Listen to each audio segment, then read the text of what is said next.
But in some real life situations, when you set up some, especially when you are reacting to competition out there and you provide maybe like a lower end brand, let's imagine now that market now really gets tough and a lot more people now concentrate on buying 3 crowns. I don't think that's the situation for them, and it's because Peak is a strong brand. But for some others, they don't have it that good.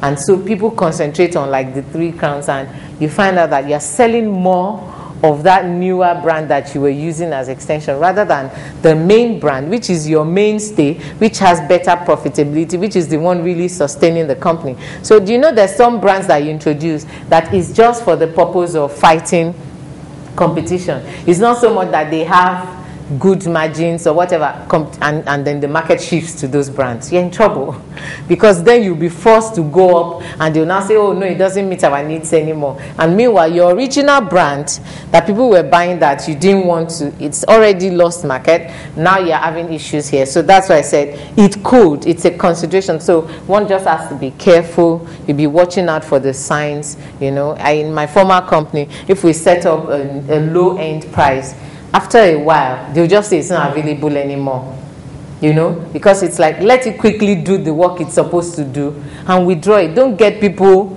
stuck on it so that they will abandon the main. Yeah, exactly. So that happens. All right, let's go on. Thank you for that. And so we get to reviving and dramatic repositioning. I won't go into so much story. I'll just use example to depict it for you. We remember how Bonvita was in the market some time back before the purple Bonvita came up. Bonvita was that black dark thingy that nobody, I never took Bonvita. It was either Ovaltine or Milo. And as I was standing, my Bonvita, no way. Then something happened, and then they redid the specs, reformulated it, and it came out with the new chocolatey Bonvita, new packaging. In this, I first thought, oh, it's just a fad. And then sometime I got to have a sample for some reason, and we took it, and it was like, oh, not bad at all. In fact, really nice.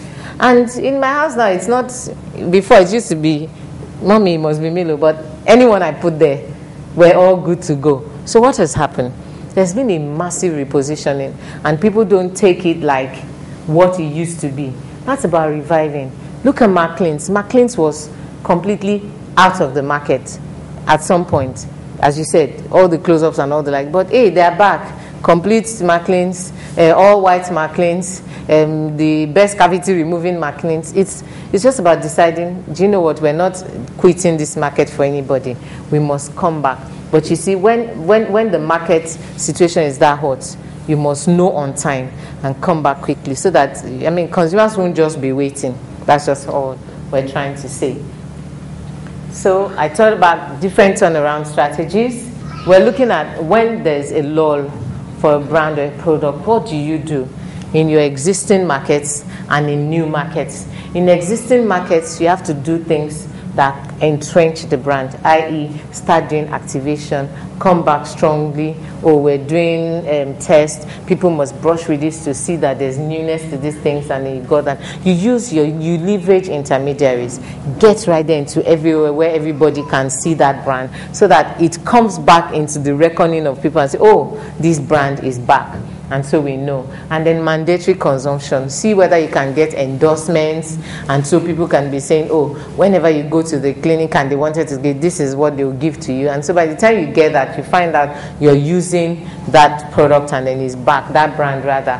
And for new, you could go international. You could have broader product lines just to move out into new markets and say, hey, we just need to come back and make a change. Some people, when they go into international markets, it's like the brand is just like a new bride. Whereas it was suffering in the home country, is well accepted in new markets, is earning more. And before you know it, they're not even bothering about the home market. But they could go into those international markets and they find something that succeeds, and then they bring it back, and before you know it, the brand is back in reckoning. Under new, you could look for new applications. How can you use this differently? I said it does this when we were managing Satis Sausage. Everybody knew only Satis for breakfast. We had to start doing, and when we did habits an attitude test, you found that people were saying it was only meant for breakfast. So that's a note to let you know that you needed to help users to see that there are other uses. So we started doing adverts that had you actually cooking your sausages in stew, or either boiling and dicing it and use it in your rice. And it actually worked because people now extended use and the purchase for the product increased.